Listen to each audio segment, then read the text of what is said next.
आइए तो मैं बताना चाहूँगा दोस्तों कि लालू प्रसाद यादव जी जिस फॉर्डर स्कीम स्कैन का जिस चारा घोटाले में शिकार हुआ है, उसी एक ही केस में मैं आप सबको बताना चाहता हूं कि जगन्नाथ मिश्रा जी को बेल और आदरणीय श्री लालू प्रसाद यादव जी को साजिशन के तहत जेल में रखा गया है। क्यों आप सबको पता है? मैं बताना चाहता हूं कि आदरणीय श्री लालू प्रसाद यादव जी को भारतीय जनता पार्टी के लोगों ने साजिश के तहत इसलिए जेल के अंदर रखा है कि लालू प्रसाद यादव जी आज तक ना कभी किसी के सामने घुटना टेके हैं, ना कभी वो झुकने के लिए जाने हैं। बुढ़ापे में भी, उम्र के इस वर्ष में भी मैं आपको बताऊं कि 73वां वर्ष उनका कंप्लीट हो चुका है और ये 74वां वर्ष चल रहा है उनका।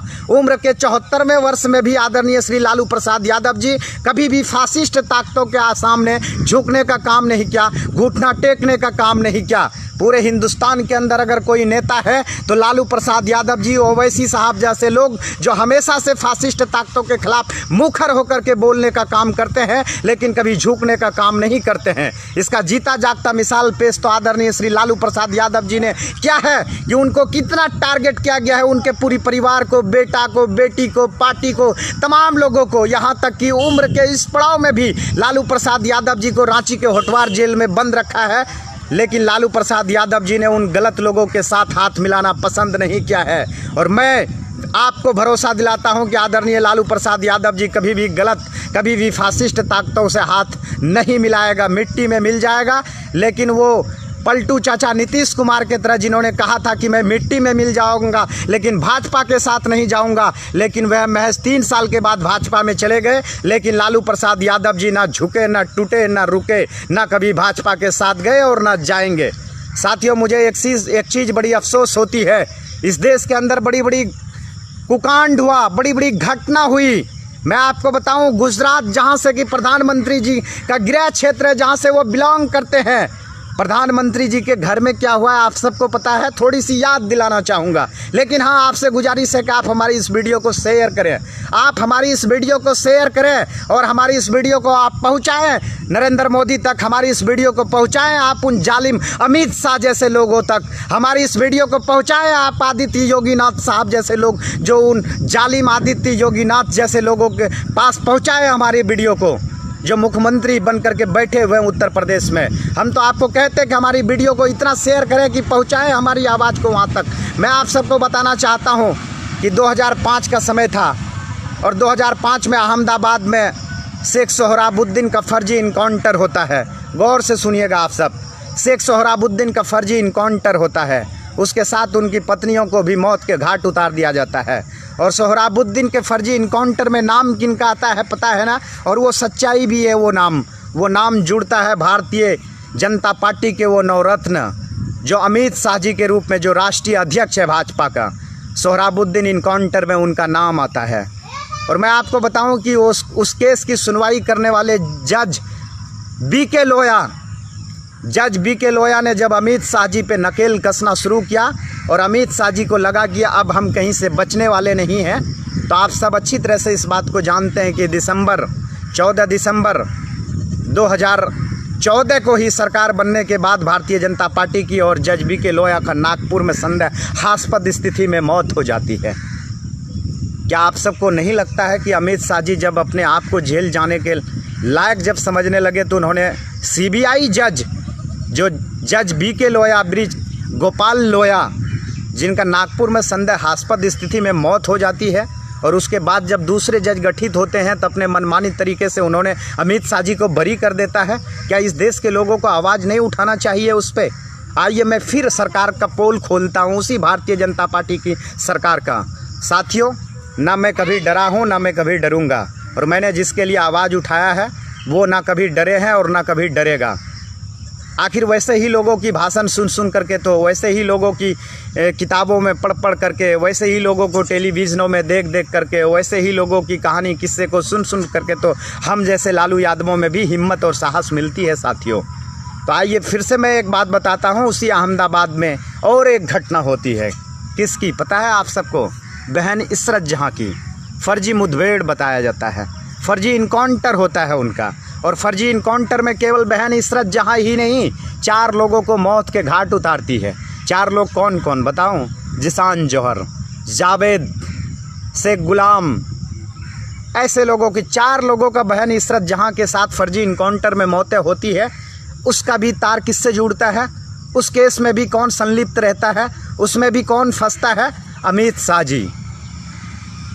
लेकिन पता है, आज वो भारतीय जनता पार्टी के राष्ट्रीय अध्यक्ष बन करके बैठे हैं, अपने बेटे को BCCI का सेक्रेटरी बना करके बैठा है, जिन्हें कि गेंद का वजन भी मालूम नहीं और उन्हें विकेटें भी पता नहीं कि कितने विकेट होते हैं, विकेट की कितनी हाइटें होती है, गेंद का कितना वजन होता है, बल्ला का वजन कितना होता है, पिच की कितनी लंबाई होती है और कितने खिलाड़ी होते हैं, कुछ पता नहीं। लेकिन BCCI का सेक्रेटरी बन करके बैठा है। आपको नहीं लगता है कि हिंदुस्तान के अंदर बिल्कुल ऐसा लगता है कि जिनकी सत्ता होती है, जो सियासत में आते हैं, जिनके पास रसूख होता है, जिनको पावर होता है, सब काम मनमानी से करता है? ऐसा नहीं लगता है कि न्यायपालिका को बिल्कुल खरीद लेता है? अगर ऐसा नहीं होता है तो जज BK लोया जो सुनवाई करते हैं, CBI का जज, उनका मौत हो जाता है, संदेहास्पद मौत, आज तक उनका कहीं कोई तक जांच नहीं हो पाता है। आपको नहीं लगता है कि सोहराबुद्दीन को आज तक इंसाफ नहीं मिल पाया? और एक बात बहुत यानी कि दिलचस्प भरी बात और सोचने समझने वाली बात कि सोहराबुद्दीन इनकाउंटर का चश्मदीद गवाह था तुलसी रामदास जी। आप सबको मैं बताऊं कि तुलसी रामदास जी चश्मदीद गवाह था सोहराबुद्दीन इनकाउंटर का, लेकिन उन्हें भी मौत के घाट उतार दिया जाता है। इतने बड़े बड़े जल्लाद, इतने बड़े बड़े जालिम आज बाहर है, और क्या कसूर है लालू प्रसाद यादव जी का? यही कसूर है ना कि उन्होंने गरीबों के लिए लड़ाई लड़ा, यही कसूर है ना कि दलितों के लिए लड़ाई लड़ा, यही कसूर है ना कि पिछड़ों के लिए लड़ाई लड़ा, यही कसूर है ना कि उन्हें हक दिलाने का काम किया। कभी भी फासिस्ट ताकतों से, गलत लोगों के साथ हाथ मिलाने का उन्होंने काम नहीं किया, कभी भी उनके साथ खड़ा होने का काम नहीं किया। यही कसूर है ना लालू प्रसाद यादव जी का। और यही चीज़ भारतीय जनता पार्टी के लोगों को हजम नहीं हो रहा था, जो कि उन्होंने साजिश और षड्यंत्र के तहत शिकार बनाया है। क्या याद है ना आप सबको? मैंने थोड़ी सी याद दिलाने के लिए कि बहन इशरत जहां इनकाउंटर 2004 में उसी गुजरात के अहमदाबाद में होती है और 4 लोगों को एक साथ फर्जी इनकाउंटर में फर्जी मुठभेड़ में मौत के घाट उतार दिया जाता है, और आज तक उनके परिवार को इंसाफ नहीं मिल पाता है, और जो दोषी होता है वो भारतीय जनता पार्टी का अध्यक्ष बन करके बैठा है, उनके ऊपर कोई कार्रवाई नहीं।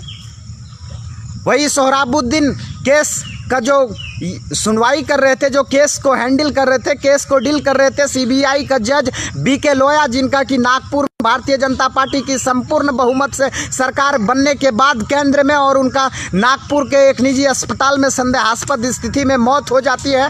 परिवार के लोग, बेटा और उनकी पत्नी और उनके लोग कहते हैं कि हमें निष्पक्ष जांच होनी चाहिए, लेकिन जांच नहीं होती है। उनके मरने के बाद जब दूसरे जज गठित होते हैं, दूसरे जजों की टीम, तो उसमें अमित शाह जी को क्लीन चिट मिल जाती है, बरी हो जाती है। क्या आपको नहीं लगता है कि सब कुछ ठीक ठाक हो रहा है? आपको लगता है ना कि पूरा गलत हो रहा है? अगर गलत हो रहा है मेरे भाइयों, मेरे साथियों, तो आप बोलिए, लड़िए। अगर नहीं लड़ेंगे ना, इस तरह ना जाने लाखों लोग फंसे होंगे जिन्हें आप जान रहे हैं। गुजरात गोधरा का कांड आपको याद है ना?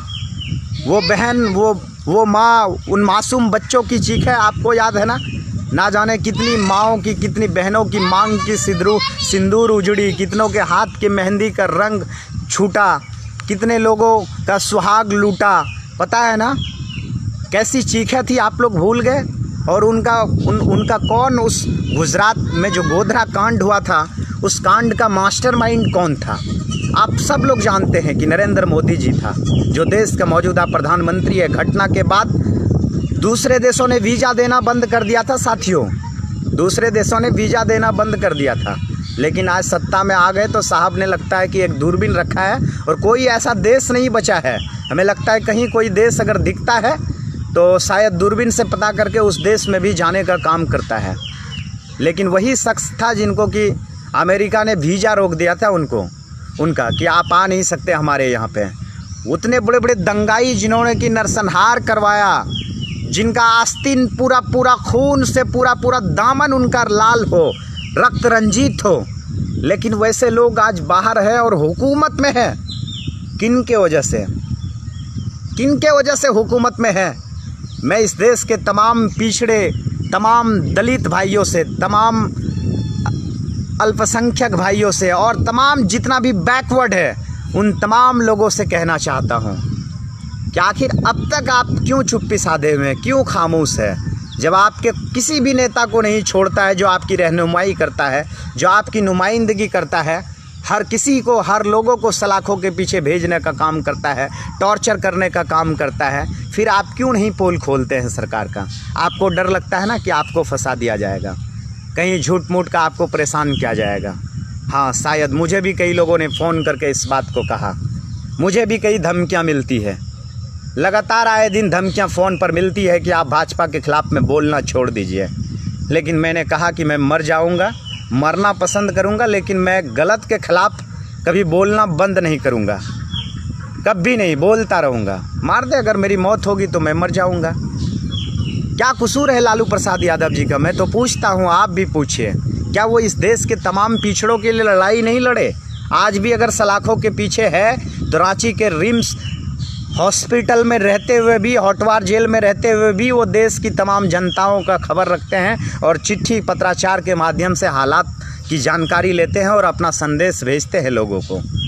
मैं तो कहना चाहता हूँ उन एक समाज के बड़ी तबका को, यादव बिरादरी को, लोगों को, क्या आप अपने रहनुमाओं के लिए भी नहीं लड़ पाते हैं, आवाज़ नहीं उठा पाते हैं? ए यादव भाइयों, आप इतना पीछे कैसे चले गए? जो कृष्ण के वंशज कहलाते हैं, आपको पता है ना, श्री कृष्ण भगवान जिसे कहते हैं, श्री कृष्ण जी, आपको मालूम है कि वो कभी पीछे हटने के लिए और चुप रहने वाले व्यक्ति थे, चुप रहने वाले इंसान थे। अगर इंसान के रूप में अवतार बन करके आए थे इस सरजमीन पे। तो हाल में अभी आपने गुजरात के अंदर बहन सुनीता यादव जी की स्टेटमेंट को सुना कि यदुवंशियों का खून गर्म होता है और वो कभी झुकने के लिए नहीं जानते हैं। जब झुकते हैं तो केवल ईश्वर के विश्वास में झुकते हैं, ईश्वर के प्रांगण में झुकते हैं, उसके सिवा इन फासिस्ट ताकतों के खिलाफ उनके सामने नहीं झुकते हैं, उनके खिलाफ में लड़ने का साहस रखते हैं। तो क्या आप भूल गए यदुवंशी होते हुए भी हिंदुस्तान के अंदर यादवों की इतनी आबादी और आप हक के लिए नहीं लड़ पाते हैं?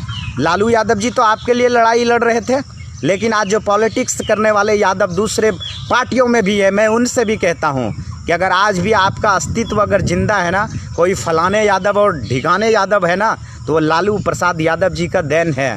वरना तो पहले हाथ में लाठी और बस सामने भैंस हुआ करता था।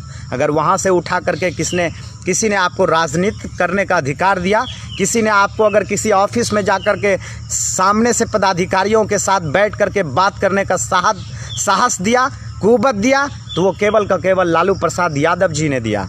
लेकिन आप भारतीय जनता पार्टी में हो या किसी भी पार्टी में हो, आप क्यों नहीं बोल पाते हैं? आपको डर लगता है ना कि शायद हमारी टिकट कट जाएगी, हमारा वोट बैंक बिगड़ जाएगा। लेकिन आप सोचे, जिस दिन आप उस तरह अगर बलि का बकरा बनेंगे तो फिर आपका क्या होगा? जब उतनी बड़ी हस्ती जो पूरी समाज के लिए लड़ाई लड़े, आज उनका ये हाल है कि उम्र के 73-74 वर्ष में सलाखों के पीछे बंद होकर के अपनी ज़िंदगी गुजार रहा है, लेकिन आप उनके लिए आवाज़ नहीं उठा रहे हैं। मैं केवल का केवल यादव भाइयों से कहना चाहता हूं कि पूरी हिंदुस्तान में जिस दिन आप मचल करके एक साथ आवाज़ उठा देंगे आदरणीय श्री लालू प्रसाद यादव जी के लिए, तो सरकार को मजबूर होना पड़ेगा उनकी रिहाई के लिए। आखिर उनका क्या कसूर बनता है? और बड़े बड़े लोग, आप उनके खिलाफ में भी बोलिए ना। मैंने तो आपको साफ नाम कहा, फिर से कह रहा हूँ, अमित शाह जी के खिलाफ में आप पोल खोलिए ना।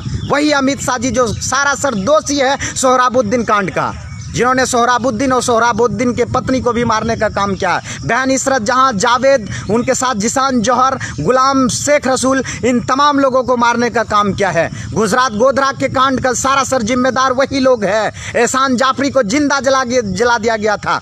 आज तक उनकी पत्नी जाकिया जाफरी रोती रही है, आज तक इंसाफ क्यों नहीं मिल पाया है? आप तमाम लोगों से कहता हूं, किसी को ये भारतीय जनता पार्टी छोड़ता नहीं है। मैंने तो एक दिन कहा था सोशल मीडिया पे आकर के कि भंवर डुबाएगी तुमको उभारा देकर, भंवर डुबाएगी तुमको उभारा देकर, सुनो ये मछलियों मारेगा वो तुमको चारा देकर।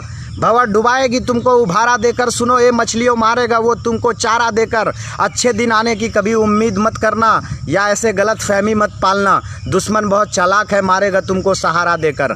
आज क्या हो रहा है? थोड़ा सा जाति धर्म के नाम पे आपको सहारा मिल जा रहा है, बस आप मस्त हो जा रहे हैं, लेकिन यकीन मानो वो किसी का नहीं है।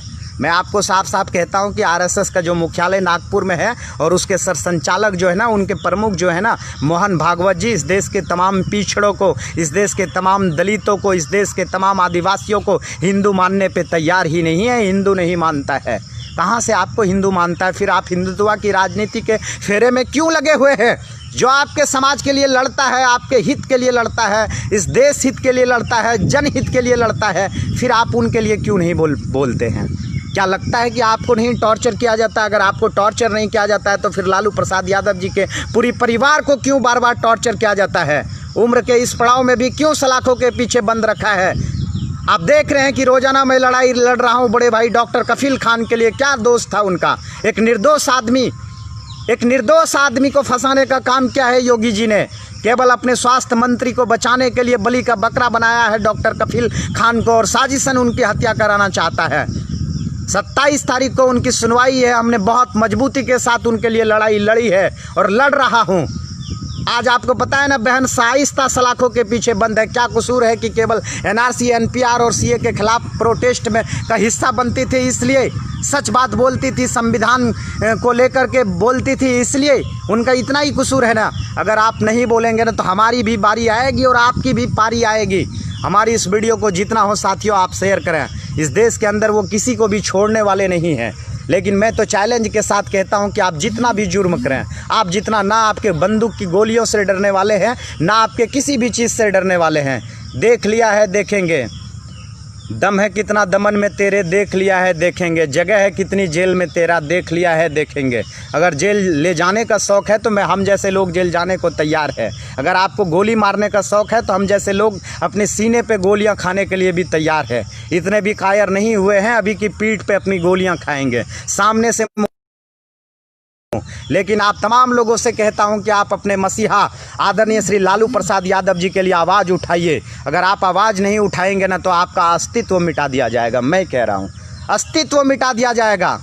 मुझे तो कभी कभी बहुत शर्म आती कि हिंदुस्तान के अंदर एक से एक यादव समुदाय के अंदर नेता है, लेकिन किसी ने नहीं कहा कि लालू प्रसाद यादव जी की रिहाई होनी चाहिए। बड़ा बड़ा प्रोटेस्ट अगर करने लगे, चक्का जाम करने लगे, हो हल्ला करने लगे, भारतीय जनता पार्टी का अगर पोल खोलने लगे और सरेआम करने लगे तो बताइए रिहा नहीं होंगे? आप पागल हो जाएंगे और रिहा नहीं होंगे। लेकिन हाँ, उसके लिए आपको सड़कों पे उतरना होगा, आपको पगलाना होगा उसके लिए। नहीं तो ऐसे ही बेगुनाहों को गुनाही की सज़ा दे करके और जेल में इसी तरह मारेंगे। एक बात याद रखें, मैंने तो आपको कहा कि बड़ा योगी के ऊपर आप सबको पता है कितना केस है उस टकले मुख्यमंत्री पे। उत्तर प्रदेश के जो मुख्यमंत्री बन करके बैठे हैं झूठा साहब योगी, पता है उनके ऊपर 53 केस है। क्यों फिर बाहर है? जेल चला जाना चाहिए उनके ऊपर जब 53 केस है उनके ऊपर।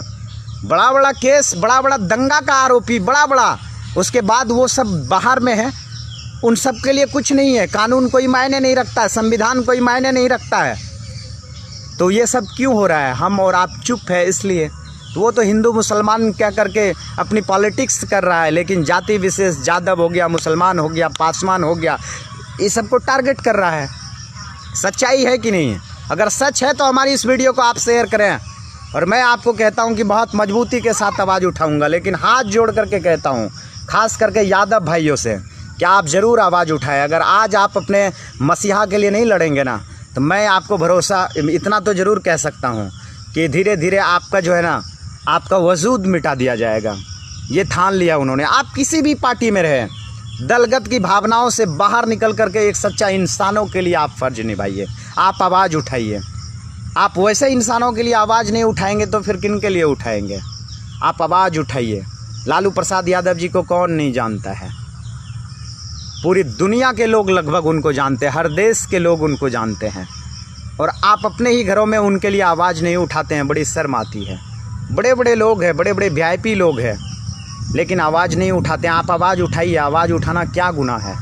आवाज़ उठाइए मेरे साथियों। फिर से मैं आपको एक बार कहता हूं, लेकिन आवाज़ों के साथ आप भारतीय जनता पार्टी के उन जालिमों का पोल भी खोलिए, वैसे लोगों का जो मैंने खोलने का काम किया है। आप 3-4 घटना याद रखें ना, छोड़िए सारी घटना को छोड़ दीजिए। चार प्रमुख घटनाएं आप याद रखिए ना। सोहराबुद्दीन कांड को याद रखिए, बहन इशरत जहां की कांड को याद रखिए, जावेद की कांड को याद रखिए, जिसान जौहर की कांड को याद रखिए। इन तमाम घटनाओं को याद रखिए। गुजरात की दंगे को याद रखिए। इन तमाम घटनाओं को याद रखिए ना। और इसके बाद आप अपने मोबाइल पे भी इस वीडियो को शेयर कीजिए।